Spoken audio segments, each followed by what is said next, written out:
been advised to help these people out. Linda Burney is the Shadow Minister for Families and Social Services. She joins us now. Good morning, Linda Burney. Good morning. Well, does the ALP recognise that, look, these are extraordinary times, and that if we're asking casual workers to stay home when in the past they would not have, the government's within its rights to say, look, we're trying to deal with this through Centrelink, cut us some slack? The government needs to be much clearer than the Minister was talking to you a few moments ago. Clearly, casual workers are not in a position where they can put some money aside for a rainy day. As the Minister said, many casual workers have unreliable hours. They may be working 2 or 3 jobs, and their capacity to save and put money aside is almost impossible. I think the other point to make, David, is that there are 3.3 million casual workers in Australia.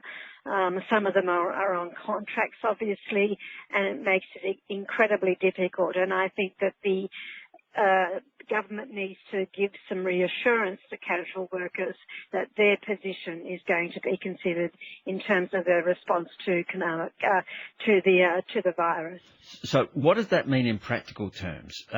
Should the government come out and say, look, if you are, in order to get a benefit that will tie you over, for a couple of weeks while you're self-isolating, you simply need to present yourself to Centrelink with a sick certificate and a note from your employer showing that your shifts have been cancelled?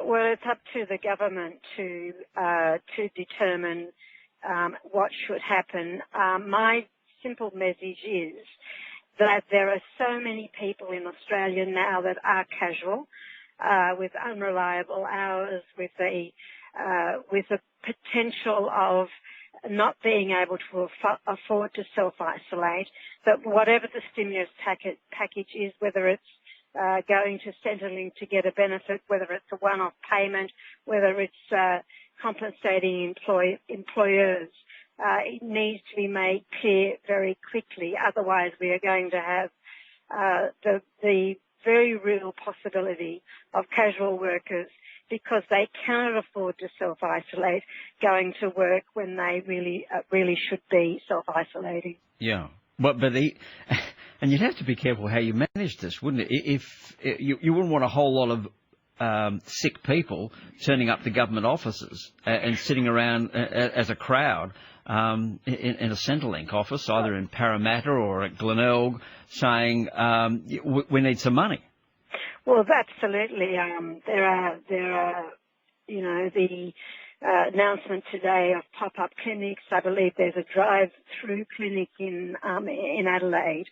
But the other thing, of course, is that many government employees are on contracts and casual now, and that's a result of the way in which the government has casualised the workforce. So we're not talking about people that are necessarily working in supermarkets or working in other jobs in hospitality throughout the medical system. We're also talking about government employees. So it is really important that whatever the government announces tomorrow, that the position of casual workers is front and centre of what they present. A number of people are asking us, well, what about self-employed people? People, they're not going to be able to turn up for work, but, well, are they eligible? Because we're asking, the community is asking people to self-isolate. Yes. Hasn't the community got an obligation to see these people have enough money to pay their bills for the next couple of weeks?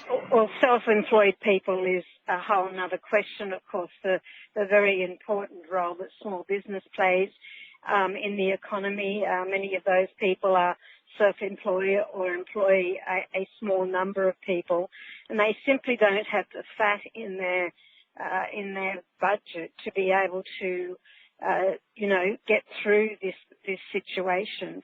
And if the government is asking people, and people are taking on the responsibility of self-isolating, all they have they have to go into some sort of containment arrangement, then it is absolutely incumbent on the government to consider all situations. Now here's an interesting suggestion from a listener on the text line. Any person required to self-isolate should receive an immediate payment from Medicare processed at the clinic. Now, that would make sense, wouldn't it? Because Medicare have got the ability to transfer funds between people's accounts. So that it's a doctor who says, yes, Linda Burney, you need to self-isolate. We don't want you knocking around federal parliament. You're infected. So, Linda Burney, you go home, and I'm connected to Medicare because I'm a doctor, and I tell Medicare Linda Burney needs so much money deposited in her account as a one-off payment for the next 2 weeks. Well, that would be something that I'm hoping the government is considering. You can't just say, as the Minister just said, hopefully people put some money aside for a rainy day. That is not the real world.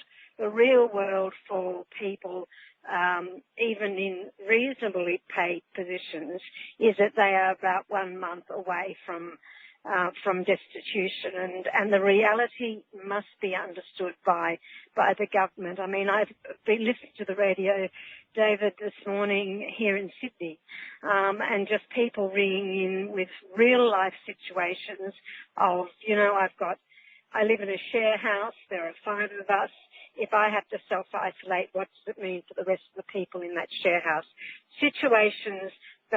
Every situation that needs to be considered. There are some people that have the capacity to self-isolate, but there are so many people that will need government assistance. Linda Burney, thanks for your time. Shadow Minister for Families and Social Services. Lots of text coming in on this. Deborah